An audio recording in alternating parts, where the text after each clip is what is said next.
Welcome back to Harvest Headlines. I'm your host, Emma Robertson, and today we'll be discussing deer, specifically New Zealand's deer culture. New Zealand remains the world's largest and most advanced deer farming industry. The first deer farm in New Zealand was only created in the 1970s. Deer farming has opened an entirely new world for goods exporters all across New Zealand. With land that deer thrive on, farming deer was an unfathomable success. Of the 1,400 deer farms in New Zealand, we at Harvest Headlines decided to take a more intricate look and interviewed one deer farm to get the truth behind the industry. Our interviewee of this episode is Stu Stokes, a local deer farmer who has been farming for nearly 40 years. His farm has around 950 stags, 700 breeding hinds. This made him a great person to interview, as he experienced the way farming has changed over the years and has given Harvest Headlines his perspective. His direct quote about change was, "What we knew 10 years ago to what we know now will be obsolete in another decade." What products can you get from deer? You can get a range of products from deer, other than just their meat, which is called venison. Venison is a good meat for those who have a deficiency in iron, zinc, or vitamin B. Venison is full of these nutrients, so it can be fed to people that have anemia to help supplement their diet. Another benefit of venison is that it has a high amount of protein, but a low amount of saturated fat, so you can eat it without feeling guilty. Another product that is taken from deer is their velvet. This is taken from the antler during its growing phase, so it kind of looks like the velvet we'd have on crushed couches. It has a fuzzy texture before it begins to harden into bone. Some cultures believe that deer velvet has medical properties, which can be used to enhance athletic performance, help with high blood pressure, and asthma. Some farmers raise stags to be sold to hunting blocks as trophies. In New Zealand, the people that pay for this experience can come from all over the world and pay anything between $1,000 to $15,000. Depending on the size of the animal, this number can be even larger. The point of trophy hunting is for hunters to walk away with an animal and bragging rights. So as you can see, there's a lot of different products that you can get from deer. They're, dare I say, more diversified than sheep and beef, because not only can you use them for health benefits, the meat and the antlers, but they're also pretty interesting to look at, and you can kind of say that you bagged a massive animal even if you paid for it to be shot. Some of you might be concerned about the deer's impact on the environment. Well, I'm here to not exactly rest your worries. Deer can have a significant negative impact on the environment, primarily due to overgrazing and trampling, which reduces biodiversity and hinders forest regeneration.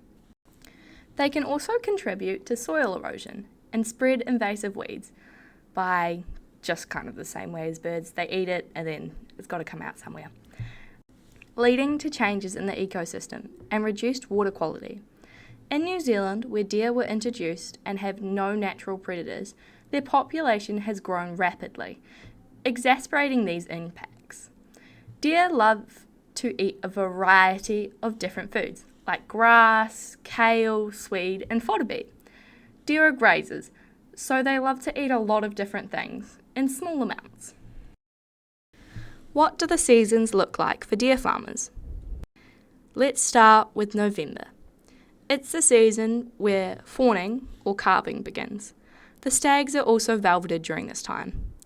Farmers begin to store up their winter feed, so this will be when they begin to make hay or silage and help and try and maintain their pasture quality for the hinds while they're lactating.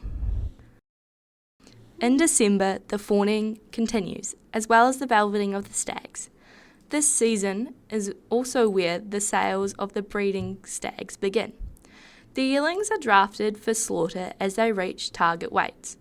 This continues until May for females. This is where the quality feed, which we just produced back in November, is offered to the hinds and fawns to help them grow. In January, both the stag velveting and breeding stag sales continue till the end of this month.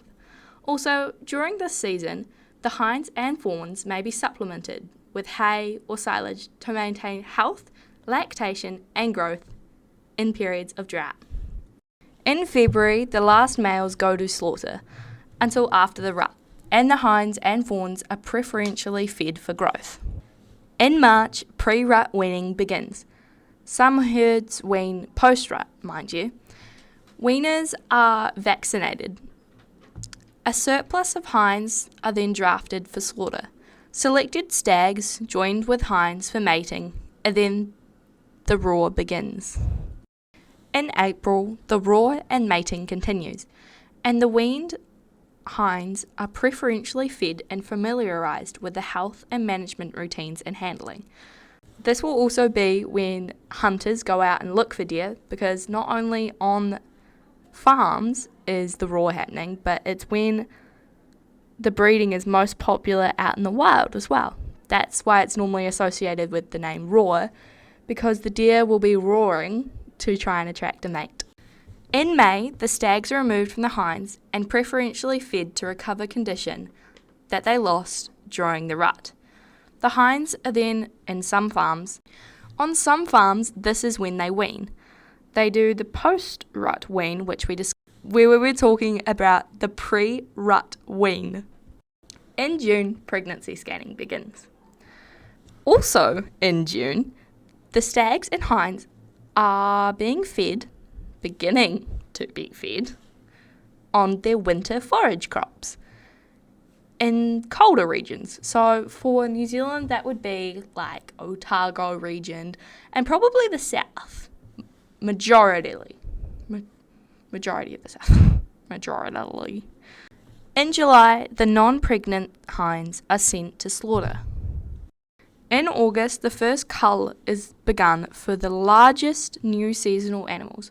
They'll be about 8 months old, while the mature stags start casting their antlers / dropping the buttons and begin new antler growth. This new antler growth is what we call velvet. In September is the peak of chilled venison season. This is where majority of New Zealand's animals are sent to the slaughterhouse to make venison, because this is when they'll reach their target weights. In October, the chilled venison season continues till about the end of October or sometimes early November, depending on the season. Hinds are put into their fawning paddocks and velveting begins. This is where we get into the more personal side of our topic, or specifically our deer episode. This is where we interviewed Stu Stokes, and previously the information that we were talking about was information that me and Elizabeth gathered and then wrote into our script. But now, here comes the big interview questions. What are some challenges you've faced when deer farming? Stu gave us a farming perspective of this question, but he also gave us a personal side to this question. Like any type of farming, deer farmers face many challenges. These include, but believe me, are not limited to, droughts, food shortages, diseases, economic decline, harsh winter and unrelentless summer conditions. By learning to persevere and using some of that good old Kiwi ingenuity, deer farmers have learnt to adapt to these conditions. Whether that be by decreasing the number of animals they keep or increasing the amount of land they seed for feed to combat shortages. Due to climate change, the weather can vary day by day. When talking to a local deer farmer, aka Stu Stokes, he told me that the biggest stressor for him and his farm are the regulations. Each year, farmers must have their velveting licence updated and a vet to come and check all of the equipment over before it can be used.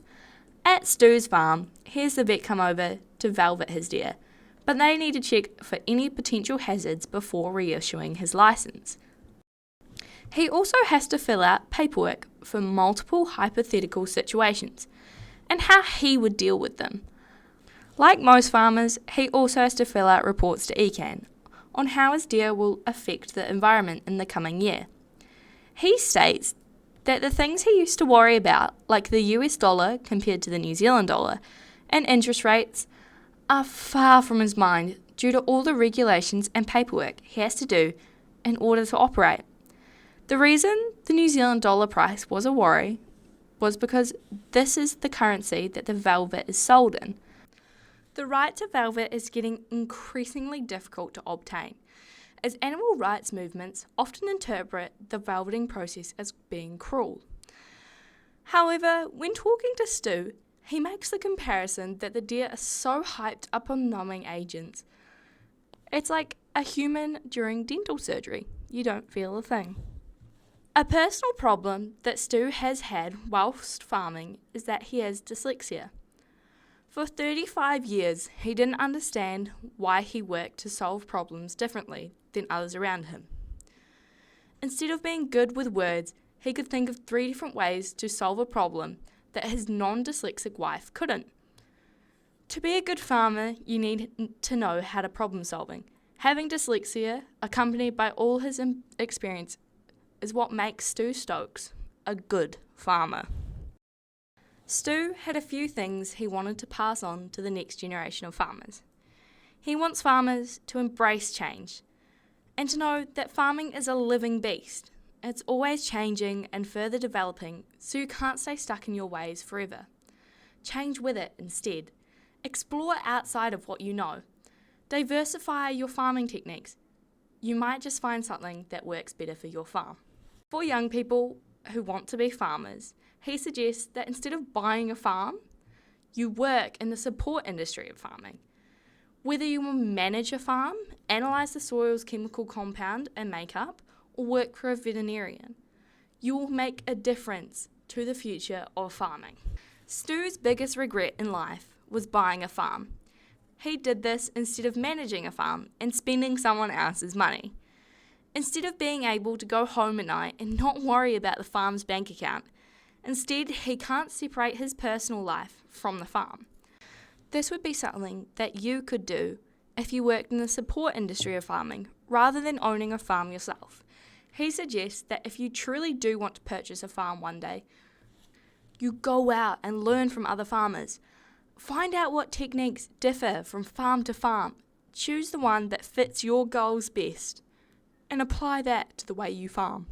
Stu made a side comment about females working in the industry. It's not what you think, trust me. He mentioned that the majority of his support workers are female, and he wouldn't have it any other way. The reason behind this is because he says they're so scared to make a mistake that instead of bluffing, if they don't know something, they will say so. This means he can teach them how to do it, and they will make the extra effort to do it right every time. New Zealand's deer farming industry has come a long way since the 1970s, becoming a global leader in venison, velvet, and innovation. Through our chat with experienced farmer Stu Stokes, we've seen that deer farming isn't just about raising animals. It's about adapting to change, tackling challenges, and thinking creatively. Whether it's environmental concerns, strict regulations, or personal hurdles, farmers like Stu show us what resilience really looks like. His advice? Embrace change, learn from others, and don't be afraid to do things differently. Thanks for listening to Harvest Headlines. Until next time, I'm your host, Emma Robertson.